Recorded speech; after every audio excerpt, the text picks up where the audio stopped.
Welcome to the deep dive. Today we're cracking the code on something I think almost everyone wants more of. Hmm. Confidence. Right. It's universal. It really is. And we all know what it looks like. We have a picture in our heads. Exactly. It's that person who walks into a room and just commands attention. The one who speaks up without any hesitation. The colleague who seems totally unfazed by challenges. Like, failure isn't even in their vocabulary. Yeah, but here's the thing. The silent truth for so many people Mm. is that what's on the inside is, well, it's the complete opposite. That external poise is often just a mask. It's hiding insecurity or shyness Mhm. or just this deep self-doubt. And we grow up thinking, that confidence is some kind of magic gift. You either have it or you don't. Which is such a damaging myth. So our mission today is to completely dismantle that. We've pulled together the science, the psychology, the practical steps to show you that confidence isn't some fixed trait. It's a skill. It's a skill, it's a muscle you build. And we're going to give you the blueprint. I like that, a blueprint. So, okay, let's unpack this. Yeah. If it's not just being bold or loud, Yeah. what is real confidence fundamentally? And that right there is the essential redefinition. Because, like you said, we mistake the symptoms of confidence for the actual thing. What do you mean by symptoms? Well, people assume it means you have to be loud or you have to be perfect or have a lot of money or, and this is a big one, that you never feel afraid. Right, the absence of fear. Exactly. But the research is so clear on this. Real confidence.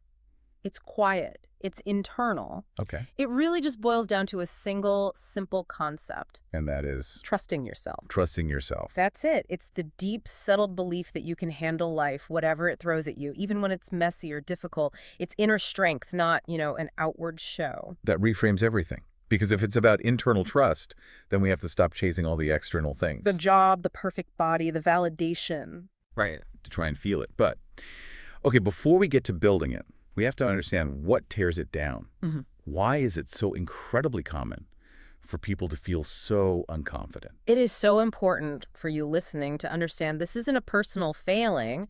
It's a natural human reaction to some really specific pressures. Okay. And we see, 5 major barriers that consistently chip away at that self-trust. Let's go through them because just naming these things, I think, is the first step to, taking their power away. I agree. So the first barrier is the fear of judgment. The classic, what will people think? Exactly. And it goes way back to our primal wiring. Humans are social creatures. Being rejected by the group, evolutionarily speaking, that meant death. So we're hardwired to avoid it. Deeply. Today, that translates into this huge fear of embarrassment or ridicule. We spend so much energy worrying about what other people think, and it can paralyze you before you even start. And the second one you mentioned, past failures, that seems to build right on top of that fear. It does. If you've tried something and failed, especially if it was painful or public, your brain does not forget that sting easily. It's a protective mechanism. Precisely. The brain is wired to avoid pain, so it codes that experience as dangerous. The next time you try something similar, it automatically puts up resistance. Like an anchor. That's a perfect metaphor. It's an anchor keeping you in the safe harbor no matter what opportunities are waiting out at sea. Okay, so what's number 3? Number 3 is intensely modern, comparing yourself to others. Social media. Social media is the supercharger for this. You're Yeah. constantly seeing these curated highlight reels. It's not your messy reality versus their messy reality. No, it's your internal struggle versus their perfect external image. It's an unwinnable game, and it is profoundly destructive to self-trust. It really is an engine for low self-esteem. Mm-hmm. Okay, and number 4 is entirely self-inflicted, negative self-talk. Yes. This one is maybe the most insidious. Because it's always there. It's always there, and we Wow. tolerate this constant internal monologue of things we would never, ever say to a friend. Or even an enemy sometimes. Truly. Yeah. You're going to fail. You're not smart enough. Don't even bother. It just erodes that very trust in yourself we've been talking about. And the final barrier.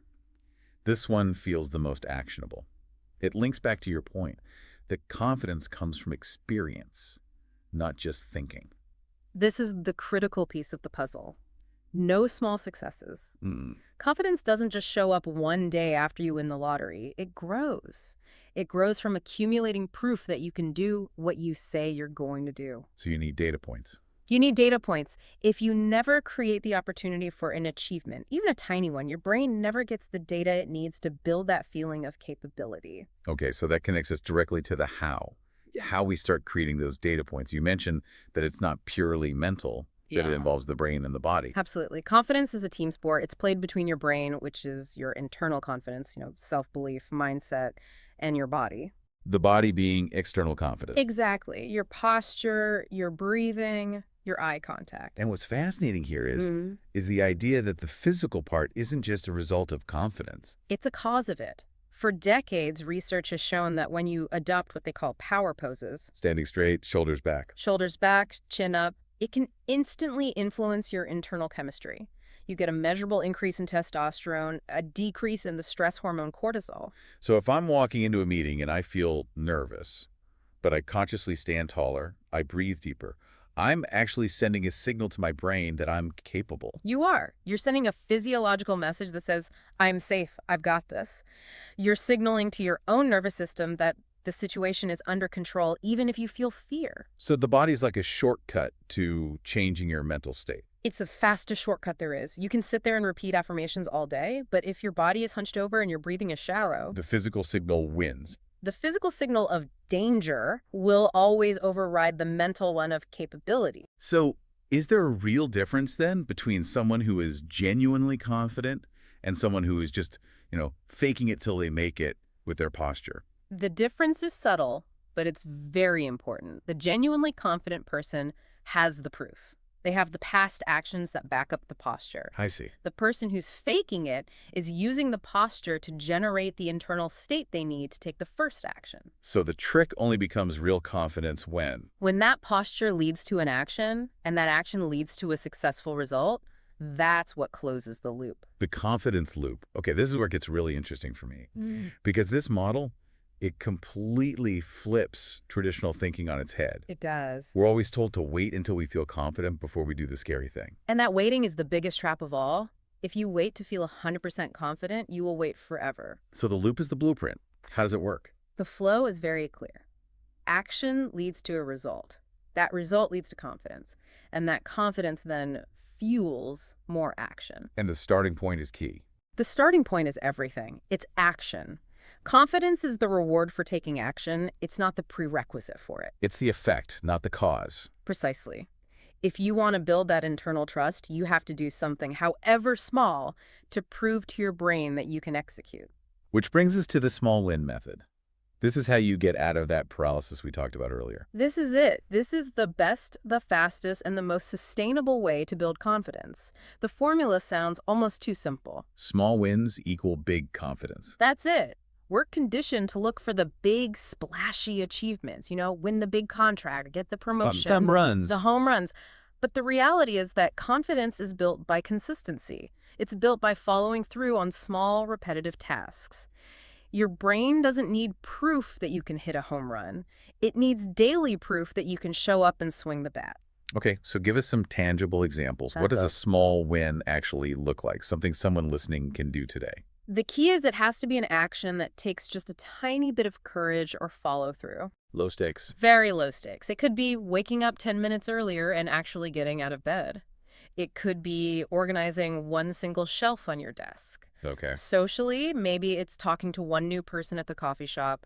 Or if you're learning a language, just saying one complete sentence out loud. These actions feel almost trivial. They must be trivial. That's the genius of it. You minimize the risk, which lowers that fear barrier. And every time you do it. Every single time you complete that small action reading one page, waking up on time, your brain gets a little hit of dopamine. It registers the data point. I set a goal. I did the thing. I got the result. And that feeling compounds. It compounds into a fortress of unshakable confidence, far more powerful than any generic affirmation. This reminds me of the story we found, the one about the shy girl who was terrified of public speaking. It illustrates this progression perfectly. Yes, she was a classic case. Her inner programming, that fear of judgment, the memory of past failures, it had just completely taken over. So she would freeze up. Completely. Voice would shake. She felt invisible in class. But her teacher understood this loop, didn't he? He didn't ask her to give a big speech. No, nothing like that. He challenged her to read just one sentence aloud to herself every single day. The smallest possible action. The smallest possible action. It was so low stakes that she agreed, and that's where the loop began. Action. And then one sentence became two. Then a short paragraph. She was consistently delivering on this tiny promise to herself, generating those little dopamine hits, building that proof of competence. And the change, as described, it was stunning.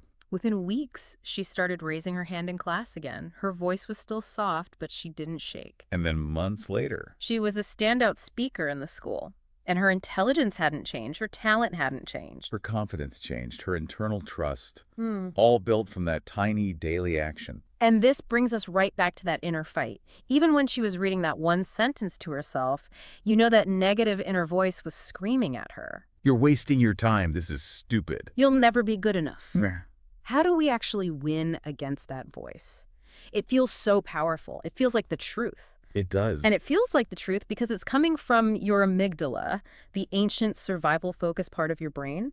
It's just trying to keep you safe from perceived risks. Using old data. Using old, often completely irrelevant data from past embarrassments. So you don't delete this voice. You can't. It's part of your operating system. So you manage it. You learn to manage it. And the technique isn't just ignoring it. It's active counter-dialogue. So you talk back to it. You talk back. When the inner voice says, "You're not smart enough for this," you respond, "I can try and I can learn." And when it says, people will laugh at you, You respond, "I choose my progress over their perception of my perfection." Confidence begins the moment you change that inner dialogue. from passive victim to active supporter of yourself. That is the fundamental shift. Okay, this gives us the foundation for a final plan. Now that we understand the barriers, the science, the loop, let's synthesize it all into a practical 6-step plan for anyone listening. Let's do it. We can start with the physical. Step 1, immediately improve your body language. The body talking to the brain. Exactly. Stand straight, relax your shoulders, pull your chin up, make a little more eye contact. You are sending the signal of capability before you even say a word. Step 2 is the small win method in action. Do one small, brave thing every single day. Ask a question in a meeting. Make that phone call you've been avoiding. Consistency over scope. Step 3 is about the environment. Reduce the comparisons. Yes. Be intentional.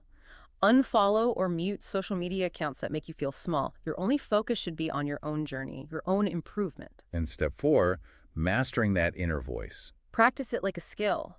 Actively replace "I can't" or "I always mess this up" with "I am learning and I am improving." You have to become your own coach, not your own critic. Step 5 feels foundational. Build skills. This is vital. Confidence is rooted in competence. The more capable you become at anything, a hobby, a professional skill, the more proof you have. It's a reinforcing circle. The powerful one. Skill creates competence, competence creates confidence, and that confidence fuels the action to learn more. And finally, step 6, accept imperfection. Just let it go.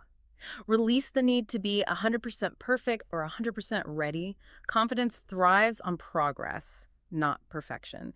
That tiny step forward is always better than perfect inaction. So what does this all mean for you, listening?